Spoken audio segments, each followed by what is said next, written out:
All right, Larry Krueger here from the Pig and a Pickle Krug Show with a little 49er video as we look ahead to the Monday Nighter. The Niners at home at Levi's in Week 12 looking to beat the Carolina Panthers. And the Panthers bring a little momentum into this one, and we're going to talk a little bit about the Panthers as we do the deep dive on the Panthers depth chart and take a look at the matchup coming up on Monday night. We should tell you, 49er football season all season long on the Krug Show is brought to you by Sleeper, the fastest growing fantasy platform in the world. It's a one-stop shop. You get blazing fast news, real-time stats, group chat, season-long leagues, and of course Sleeper picks for daily fantasy. Use promo code Larry and Sleeper will match your first deposit up to $100. Links in the description. Terms and conditions do apply. And of course, we are the Pig and a Pickle Krug Show for a reason, because we are brought to you by Pig and a Pickle, the best barbecue in all of Northern California. Check them out. They've got 2 locations with a third on the way. That's right. They're in Corte Madera. They're in Emeryville currently, and they're opening a spot in Petaluma. That's right. A third Pig and a Pickle is coming to Petaluma, and we are coming to Corte Madera for a meet and greet, MEAT and greet, during the bye week. So December 7th, we'll be there all day. Stop by, get some barbecue, maybe win a Krug Show prize. Hang out. Just give me an open house, real informal. We're going to eat some barbecue, hang out, drink a few beers, watch some of the games during the bye week, and just hang out at Pig and a Pickle. And it's a great mall. If you want to go Christmas shopping, you can do that afterwards. Or your significant other can do that while the games are going on. You can hang out with me and talk ball, and your husband or wife can shop for Christmas because it is December 7th. And will only be a limited number of shopping days before the holidays left. All right, let's get into the Carolina Panthers. The Panthers are an interesting team. I think they're probably one of the surprise teams in the NFL. If you said, who are the surprise teams in the NFL this year? It might be the Carolina Panthers and the way they've played. They started the year losing to Jacksonville, losing to the Cardinals, a couple road games to start the year. Then they beat the Falcons, and they lost to the Patriots in New England. They had kind of a tough schedule early because they played 3 of their first 4 on the road. Then they rolled off 3 wins. They beat the Dolphins, they beat the Cowboys, they beat the Jets. Rico Dowdle was a huge factor in the Dolphins and Cowboy victories, 200-plus yards against Miami, and then he followed it up with a 180 burger against the Cowboys the next week. And then, they beat the Jets. So 3 wins in a row. Then they lose to the Bills and got destroyed 40-9. But then they go to Lambeau Field and they upset the Packers 16-13. And then they no-showed the next game to the Saints. Low energy, no life. I watched some of that game. That was just, Carolina just looked dead, really dead. And the Saints beat them at home 17-7. But they rebounded and they beat the Falcons in Atlanta 30-27. And now here we are, week 12. The 49ers and the Panthers go at Levi's. And, I think this Panthers team is really an interesting team. Let's talk a little bit about them. Now, Bryce Young is the NFC Offensive Player of the Week for his performance last week against the Falcons. So we'll talk about Bryce Young, but this Bryce Young started 10 games. Andy Dalton has started 4 for them this year. Bryce Young is completing 62.7% of his passes for 1,962 yards. He's averaging about 196 passing yards per game, 14 touchdowns, 7 picks. He's been sacked 19 times. So, and it's not a great line. It's not a great line because when and Bryce Young's mobile, that's why he's only been sacked 19 times. Andy Dalton played 4 games, threw 1 touchdown pass and took 8 sacks in those 4 games. So, Young, they both, have been sacked at relatively the same rate, but Bryce Young is in there and he's coming off a great performance. Rico Dowdle has had really the bust-out performance of the year. He's kind of taken the job from Chuba Hubbard and Trevor Etienne, and he's run with it. He's played 11 games. He's had 833 rush yards. He's averaging 5 yards a carry, 5 rushing touchdowns, averages about 76 rushing yards per game. No fumbles, hasn't fumbled all year. So that's a good one. That's a good one for them. He's a back who's durable and doesn't fumble. And then, of course, their first-round draft choice was Tet McMillan. He's played 11 games. He's made 54 catches, 89 yards, or 89 targets, I should say. He's been targeted double digits, I think, 4 times this year. He's also coming off his best performance But McMillan's got 4 touchdowns. He's averaging 68 yards a game. Now, Xavier Legette is their other receiver, also a high pick out of South Carolina, and he's kind of raw. Now he comes into this game with an injury. So there's that factor as well. You get the injury factor to kind of consider. When you look at this Carolina team on offense, it's a one back offense, right? They go, one back, one tight end, predominantly 11 personnel. So you're going to see 3 wide receivers on the field. It's McMillan, it's Legette if he's healthy. Otherwise, they've got other receivers. Jalen Coker's had some good moments. They've got a rookie named Jimmy Horn. They've got Hunter Renfro. So they go with a one back, 3 wide, 11 personnel deal most of the time. They do. One of the interesting things about the Panthers this year, offensively, they're 18th. I guess we could share the screen on this one. You guys could see this for yourself. Here are some of their numbers. They are 6-5 overall, second place in the NFC South. Offensively, they're averaging 18.8 points per game. That's 28th in the NFL. So it's been a totally underwhelming offense. They're 314 yards per game. So they're 22nd in yards. So they've been a little bit better, outside the red zone than inside the red zone. They've got the 9th best rushing offense. They've got the 27th best passing offense, not a prolific passing attack. They are 10th in the league in time of possession. So they've been possessing the football, and that's a lot of that's thank you, Rico Dowdle, or Dowdle, I should say. So there you go. A little bit on the Panthers right there on the offensive side. As far as the line of scrimmage, Ikem Ekwonu was a great player in college, I think at NC State, and he was a pretty high draft choice. They took him in the first round, the 6th pick overall in the 22 draft. 6'4", 320, the feet of a ballerina. I mean, he really does have fantastic feet. And he's their left tackle. Damian Lewis, the former Seattle Seahawk, the former LSU Tiger, is the left guard. Cade Mays is the center. He came from the New York Giants. Chandler Zavala is the right guard. Taylor Moton is the right tackle. And, this is a team that lost a key offensive lineman to an injury. So that's has hurt them. Robert Hunt was one of their best offensive linemen. He was one of their guards, big, powerful guard, the former Miami Dolphin, who they signed in free agency. And Hunt has suffered an injury, and so they've missed him quite a bit on that offensive line. But Ekwonu, I think, is a solid left tackle. He's a big body, long arms, good feet. He's really a good player. And so the 49ers are going to have their work cut out for him. Probably the most interesting wrinkle for this offense is that Dave Canales, they don't have a true number 1 tight end.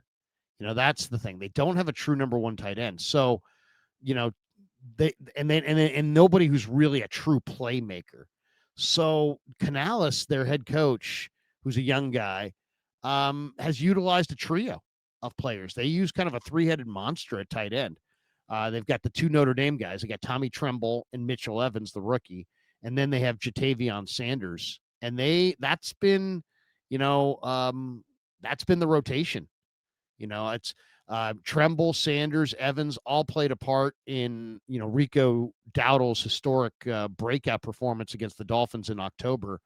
And it's just it's a good group of tight ends.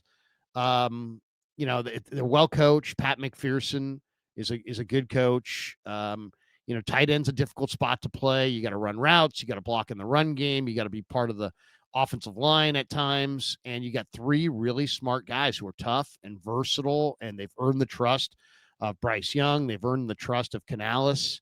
We'll see. I mean, they basically, you look the tight end has become a bigger part of their offense.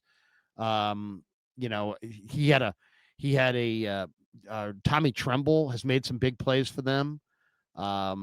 He's had a really nice 5-year career, kind of an underrated player. And he is a try-hard guy, super smart, super tough. Evans is 6'5". He's kind of a bigger guy. It's interesting too. We've seen Tremble be utilized a little bit more in the red zone.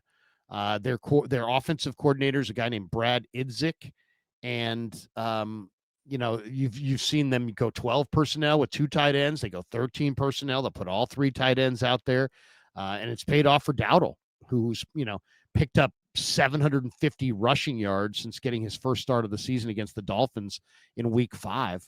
So, Tremble and Evans, the 2 Notre Dame guys, are really they've carried the load as far as the blocking responsibilities in the run game. They use these guys in motion. They use these guys with a variety of different blocking schemes, and and it's basically just freed up their entire offense. Their O linemen can do more because of the tight ends and how well they're playing. The backs are getting more in the run set. Um, it's funny because you get the Panthers get in these heavy sets and everybody thinks they're going to run. And, I think they're 85% run and 13 personnel. But they also can flip it on you and mix it up and show you one look and do something else. So Sanders is kind of known for his receiving ability. He's also mixed it up in the trenches as well.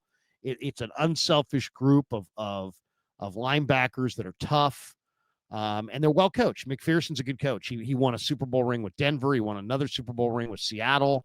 And, Tremble is the veteran in the room. So he's kind of responsible to help develop these young guys. And Tremble's a really good guy. He re-signed with the Panthers in the offseason, a 2-year, $10.5 million deal back in March. And then he had an offseason back surgery. He missed all of training camp, but he's never missed a regular season game. And he's on pace to set a new single season career high for receptions and receiving yards. So, Tremble is a dog. I've always liked him. I always thought the Niners should try to get him. Sanders, by the way, has dealt with an ankle injury since Week 3. So, he was out for a couple games there. Last year, he set the franchise rookie tight end record with 342 receiving yards. So Sanders has got some real talent. But McPherson said he's really impressed by Sanders' team first mentality and the leadership that he's shown in only his second year. So you got a first year guy in Evans, you got a second year guy in Sanders, and you got a good young veteran in Tremble kind of leading the way. And they got a great thing going at tight end. Evans was a 5th round pick, and obviously he's the baby of the group.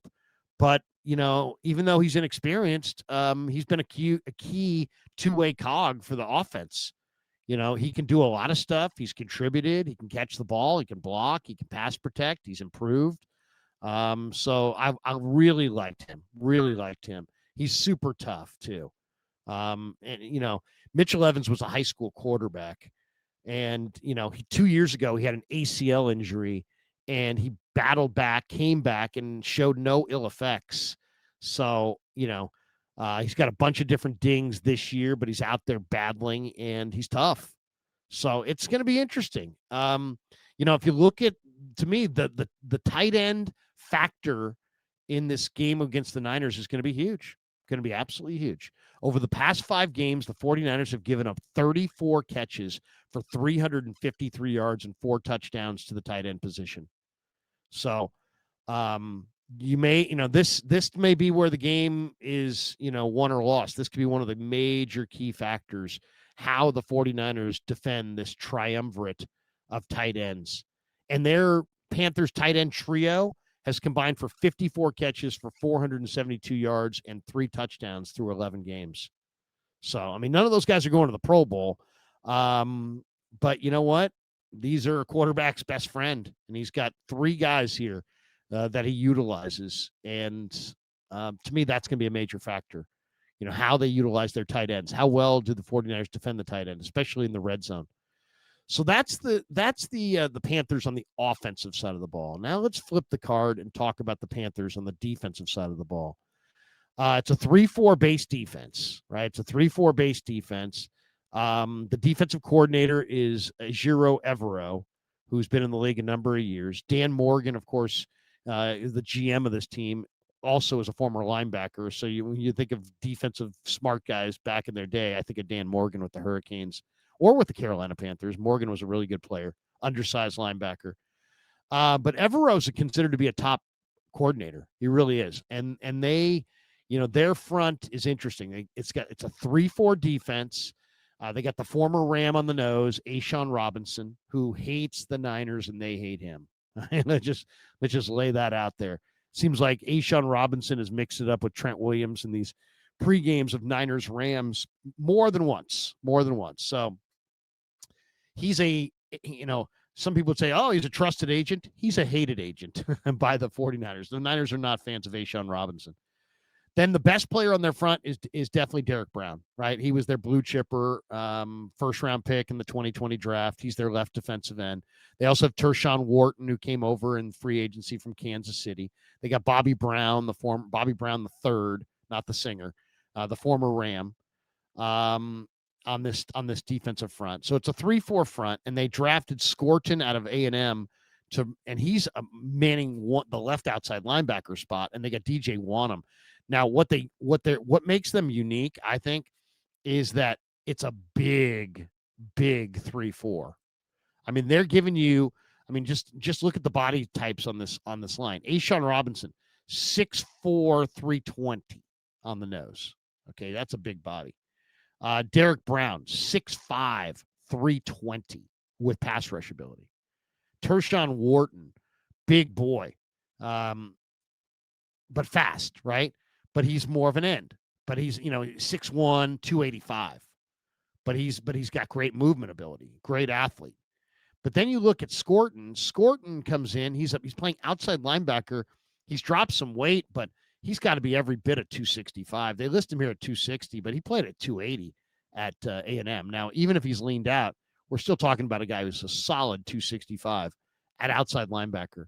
And then DJ Wanham, who was a player at South Carolina, another big guy, 6'5", 260.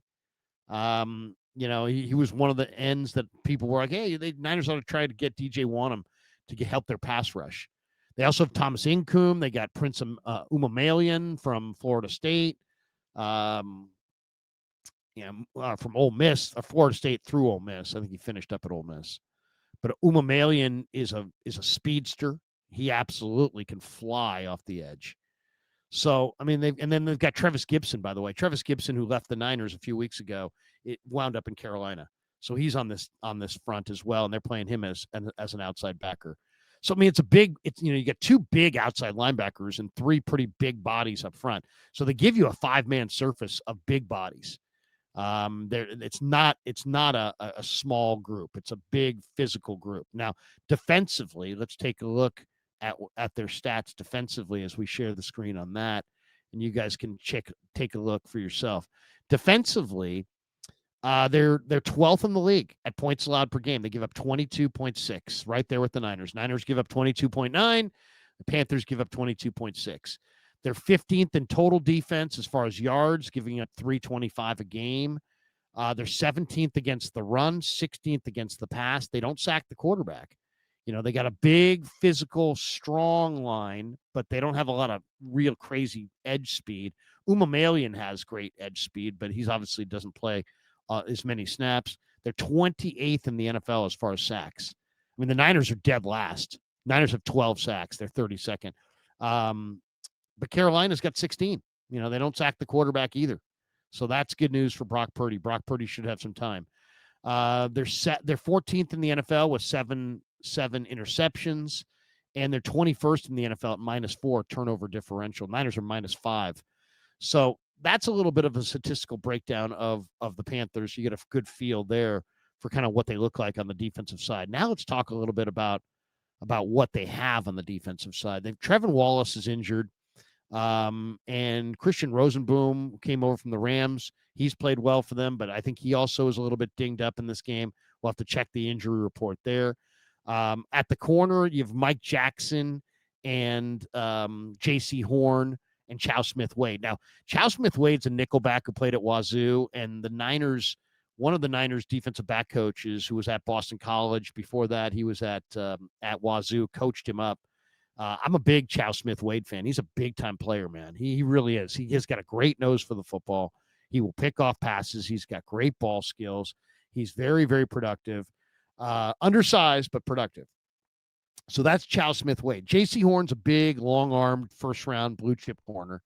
So you're probably going to pick on Mike Jackson, the former Seahawk. And Jackson, looks the part. He looks great. He's got long arms, great physique, the whole deal. But he just doesn't mirror up and down the field like you would expect. The former Raider, Trevon Merrick, is the strong safety. He's an active player who flies around and makes plays. I mean, I think he might be one of the best players on their back seven. So they're being, the one thing about in this game, they're beat up at linebacker. And here comes Christian McCaffrey. And here comes Brian Robinson. And here comes the 49ers, passing game where Kyle Shanahan isolates usually some conflict defender and makes them play coverage and, goes after them all day. And I could see that guy being either Rosaboom if he's in there, or possibly, one of their backup linebackers. I mean, if Trevin Wallace can't go, they've got another guy named Claudin Cherilus, who came over from the Jets. You got the rookie, Bam Martin Scott from South Carolina. Any of these guys, could be picked on by Shanahan. So I do think you're going to see a great pass receiving game for Christian McCaffrey. I think this is a game where you throw him the ball out of the backfield and let him just make play after play after play against these overmatched linebackers. And without a lot of rush, I think, the Niners are going to do what they want to do in this game. So it's going to be interesting. As I said, Panthers 3-4 defense, pretty heavy up on the line of scrimmage. You're not, they're pretty big as far as edge setters. They got a couple really good edge setters, but they don't have that burner off the edge that makes you go, oh my God, how are we going to block Brian Burns? How are we going to block Will Anderson? How, they don't have that guy. They don't have that guy. So I do think this is going to be an interesting game for the 49ers. The one thing is, if you look at Dowdle, he's had, 2 yards of carry the last 2 weeks. He may be wearing out a little bit, so they may be catching the Panthers at exactly the right time. Bryce Young, though, was coming off a game where he played really good football. If you go back and look at their game last week against the Atlanta Falcons, he's playing well. He's playing well. I mean, in that game, Bryce Young against the Falcons, 31 of 45 for 448 yards and 3 touchdowns. Now, are the Niners going to be able to put some pressure on him? Because Atlanta sacked him 5 times and hit him 10 times and still lost the game. That's pretty amazing, really. Carolina's offensive line got beat up front by the Atlanta defensive line. And yet Carolina still won the game. You look at Ronnie Harrison had 2 hits on the quarterback. Caden Ellis had a hit on the quarterback. Billy Bowman, Jalen Walker, they had hits on the quarterback. James Pierce had 3 hits on the quarterback, including a sack. Ebiketie had a hit on the quarterback. I mean, they had 10 hits on the quarterback and 5 sacks against Bryce. So we'll see what, and they lost some offensive balance in that game. I mean, 45 pass attempts, 25 rushes. As I said, Dowdle looks like he's banged up a little bit. 19 for 45 yards, 2.4 carry. That's the second week in a row he's gone for under 3 yards a carry. Now, the bad side is they're getting Tet McMillan at the wrong time, because the Niners don't have a lot of pass rush. They're struggling in coverage. McMillan is big, strong, fast, and really good. They targeted him 12 times last week. He caught 8 balls for 130 and 2 touchdowns. He looks like he's coming into his own, and I would expect him to go off in this game because Xavier Legette's dinged up and may not go. So, last week they used Tremble. They threw him a couple passes. They threw Evans a couple passes. They threw Sanders 4 passes. So 2 targets for Evans, 2 targets for Tremble, 4 targets for Jatavion Sanders. Merrick led them in tackles with 11. Anytime you see a lot of, tackles coming from, the back 7, it probably wasn't a good day. But Merrick had 11 tackles, 6 solo, had a hit on the quarterback. Rosaboom had 10. Cherilus had 10. Nick Scott had 8. They've J.C. Horn 4. They have a lot of guys around the ball. I mean, you've got let's see, 8 guys that had 4 tackles or more. So that's pretty good. That's a pretty good number right there for Carolina. So this can be an interesting game. I mean, Carolina's got nothing to lose. They can let it all hang out. Nobody's they're on the road, Monday Night Football. Nobody's expecting much out of them. And, they can let it all hang out. Now, one thing is they do punch out the football. They had 3 forced fumbles against Atlanta in this last game. And I think they only recovered one of them, but they'll punch that ball out. So you got to secure the football. But if you look at what Atlanta did, I mean, Atlanta ran it effectively, 4.5 yards a carry, 23 rushes for Bijan. Drake London lit him up. They targeted him. Atlanta targeted him 7 times. He had 7 catches for 119. So this was anybody's ball game. In fact, it was 21-10 Falcons at halftime. And then they came back and tied it up at 27, forced overtime, and then won it in overtime with a field goal, 30-27. So Panthers are 3-3 on the road this year, 6-5 overall.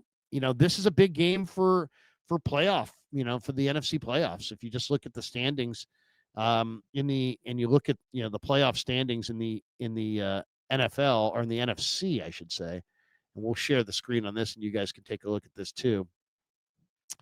Here it is. This is the standings in the NFL. So the Eagles are the 1 seed, Rams are the 2, Bears are the 3, Bucks are the 4, Seahawks are the 5, Green Bay's the 6, Niners are the 7. Those are the playoff teams. Everybody else is out of the playoffs. That's right. Detroit is out of the playoffs if the season ended today. I expect them to make it, but right now they're out. And so are the Panthers. Panthers are 6-5. They're on the outside looking in. So this is a big game. This game and the Bears game are going to be huge games for the 49ers as far as playoff position, because you got to think that it's going to be very difficult for the 49ers to win the division. So they're going to be leaning on, the 3 wild cards, spot 5, spot 6, and spot 7. And right now they're in the 7th spot. If they lose this game to Carolina goes to 7-5. The Niners, go to 7-5. And now Carolina's in front of them because they got the head-to-head tiebreaker. So this game's big. And, to me, it seems like the kind of game where the 49ers should win. They're at home against a young team. But as I said, Carolina's gonna let it all hang out. They're gonna let it all hang out. They got nothing to lose and everything to gain. So there you go. There's a little breakdown on the Panthers. I would say the guys that you should circle, Tet McMillan, Rico Dowdle. Those are the 2 guys, right? Those are the 2 weapons you want to take away. But then Tremble, Sanders, and Evans, their 3-headed tight end, is very, very underrated. And then defensively, they're not getting a lot of pass rush, so the Niners should be able to do what they want. But the one guy to me that you got to get blocked is Derek Brown. And I don't even really care what the numbers say.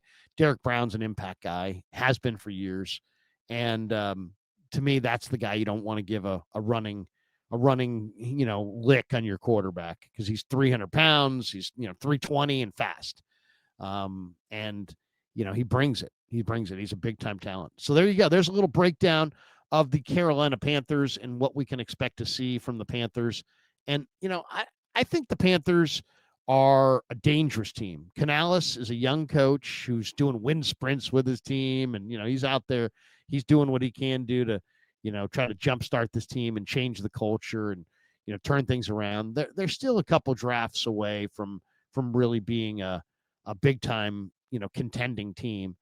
Ryan Fitzpatrick, we should mention, is their kicker. And he is 17 of 20 for the year. He's made 85%. He's got a long of 57. He's 4 of 4 from 20 to 29. He's 6 of 7, 30 to 39. He's 5 of 6, 40 to 49. He's 2 of 3 on 50 plus. He's 16 of 19 on PATs. So Ryan Fitzgerald is the kicker. And he's a youngster. He's 25 from Florida State. So 85% make percentage so far this year for Fitzgerald. I think the key in this game is throw the ball to McCaffrey. The injuries at linebacker, I don't think they'll be able to cover McCaffrey. I think McCaffrey could have a huge, huge receiving day. And then lean everything towards McMillan. I mean, McMillan, and be ready to play the ball in the air. McMillan is not just 6'5" and 210. He's got huge vertical. He can get up. They can throw it in the air to him. They're going to have they can throw it, I should say, high up to him, and he can make plays above DBs. He'll sky for the ball. I mean, he's got a huge catch radius. This is a guy who's athletic enough to pick it off the turf, and he's can jump enough to jump 35, 40 inches in the air and grab one out of the sky. So there's a lot of real estate to defend against Tet McMillan, and even if you're standing right next to him, he may not be covered. So to me, that's the key guy to try to take away and be physical with off the line of scrimmage. He doesn't like that, even though he's big. He doesn't like that physical, bumping and to me, it's like if you can muscle him at the line of scrimmage, knock him off his route a little bit. I think he can be intimidated. I really do. Even though he's 6'5", 210, I think he's a receiver that can be intimidated with the real physical nature of line of scrimmage defensive backfield play. So it's gonna be interesting to see if they can do what they can do to him to kind of throw him off rhythm. All right, that's gonna do it for us. Thanks to Pig and a Pickle for being the title sponsor of the Krug Show.